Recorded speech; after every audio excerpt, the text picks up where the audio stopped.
வணக்கம் நண்பர்களே. இந்த வீடியோவில் கன்னியாகுமரி மாவட்டத்தில் அமைந்திருக்கக்கூடிய சுசீந்திரம் தானுமாலையன் திருக்கோவிலை பற்றி தான் பார்க்க போகிறோம். வாங்க பார்க்கலாம். நாஞ்சில் நாட்டில் அருளும் தலங்களில் முக்கியமானது சுசீந்திரம்.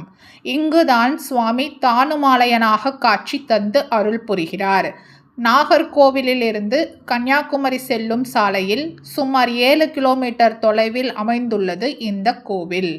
சுசி என்றால் வடமொழியில் தூய்மை என்று பொருள். பாவம் செய்த இந்திரன் இங்கு தூய்மை பெற்றதால் இந்த ஊர் சுசீந்திரம் என்றானது. இந்த ஆலயம் முற்காலத்தில் இந்திரனால் கட்டப்பட்டது என்கிறார்கள். சுசீந்திரமுடையார் பரமசிவன் என்று கல்வெட்டு குறிப்புகள் ஈசனை குறிக்கிறது. பின்னர் திருமலை நாயக்கர் மற்றும் திருவிதாங்கூர் மன்னர்களால் இவ்வாலயத்திற்கு திருப்பணிகள் செய்யப்பட்டன.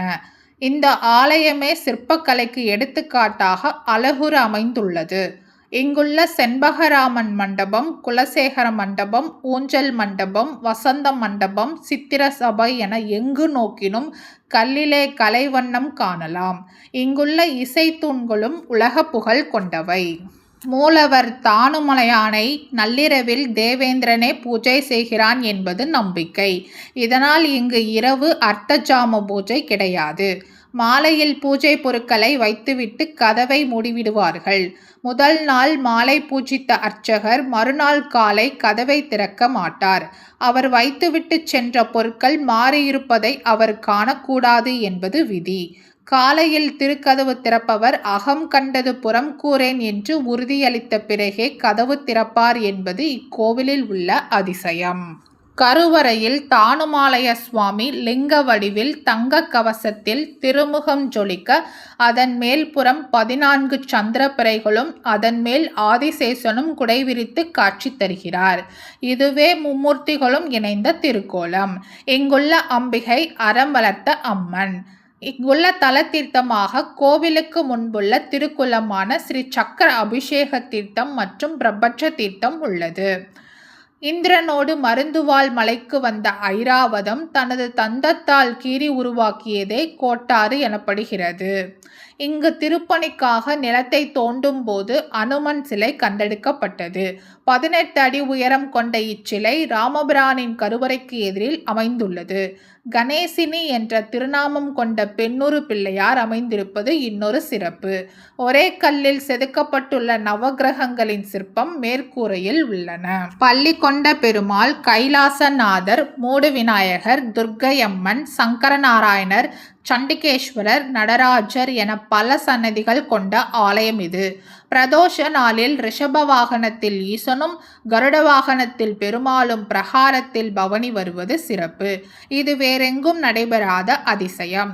சுசீந்திரம் அருகே தேரூர் என்ற ஊரில் வாழ்ந்த பள்ளியறை நாச்சியார் என்ற பெண் இக்கோவிலை வலம் வந்த போதே ஈசனோடு கலந்தாள் என்று தலபுராணம் கூறுகிறது. அதன் தொடர்ச்சியாக மாசி மாதம் திருக்கல்யாண விழா நடைபெறுகிறது. தானுமாலையன் கோவிலுக்கு வெளியே அமைந்துள்ளது முன்னுதித்த நங்கை கோவில். இங்கு அன்னை மகிஷாசுர மர்த்தினியாக இருக்கிறாள். தட்சனின் யாகத்துக்கு சென்று வந்த தாட்சியாயினியை ஈசன் விலக்கி வைத்ததால் தெப்பக்குளத்துக்கு வடக்கே குடியேறினாள். அவளை முன்னுதித்தவள் நீயே என தேவர்கள் வழிபட்டதால் முன்னூற்று நங்கை என்ற பெயர் கொண்டு இவ்வூர் காவல் தேவியாக விளங்கி வருகிறாள். இங்குள்ள பெருமை மிக்க ஆஞ்சநேயர் சந்நிதி உலக புகழ் பெற்றது. சகல நோய்களையும் தோஷங்களையும் நீக்க வல்ல இந்த ஆஞ்சநேயர் சிலை 18 அடி உயரம் கொண்டது. சுசீந்திரம் ஆலயத்துக்கு மேல் கோபுர வாயிலுக்கான நிலத்தை தோண்டும் போது இந்த அனுமன் சிலை கிடைத்தது. இந்த சிலை தற்போது ராமபிரானின் கருவறைக்கு எதிரில் நிறுவப்பட்டிருக்கிறது. விஸ்வரூப ஆஞ்சநேயர் என்று அழைக்கப்படும் இவருக்கு வெற்றிலை மாலை சாத்தி வழிபட்டால் காரிய சித்தி கிடைக்கும் என்பர். தலைக்கு மேல் அமைந்துள்ள இவரது வாளுக்கே முதல் விசேஷம் என்கிறார்கள். ஆஞ்சநேயருக்கு நல்லெண்ணெய், மஞ்சள், அரிசி மாவு, நெய், இளநீர், பன்னீர், பால், தயிர், தேன், பஞ்சாமிர்தம், கரும்புச்சாறு, எலுமிச்சை சாறு, விபூதி, குங்குமம், கலபம், சந்தனம் உள்ளிட்ட 16 வகையான பொருட்களால் அபிஷேகம் செய்து வழிபட்டால் ஒவ்வொரு அபிஷேகத்துக்கும் உண்டான விசேஷ பலன்களை பெறுவார்கள் என்கிறது தல வரலாறு. பல 100 ஆண்டுகள் பழமையான ஆஞ்சநேயர் திருமேனி அந்நியர்களின் படையெடுப்பின் போது இக்கோவில் சிலைகளை காப்பாற்றும் பொருட்டு மண்ணில் புதைக்கப்பட்டிருந்தது என்றும் அது மீண்டும் சுமார் 200 ஆண்டுகள் கழித்து பிரதிஷ்டை செய்யப்பட்டது என்றும் கூறுகிறார்கள். வாய்ப்பிருக்கும் அன்பர்கள் ஒருமுறை சுசீந்திரம் சென்று தானுமாலயனையும் விஸ்வரூப ஆஞ்சநேயரையும் தரிசனம் செய்து வாருங்கள். வாழ்க்கை வளமாகும், நலமாகும். இந்த வீடியோ உங்களுக்கு பிடிச்சிருந்தா லைக் பண்ணுங்க, ஷேர் பண்ணுங்க, சப்ஸ்கிரைப் பண்ணுங்க. மறக்காம அடுத்து எந்த கோவிலை பத்தி பார்க்கலான்றத கமெண்ட்ல சொல்லுங்க. நன்றி மக்களே.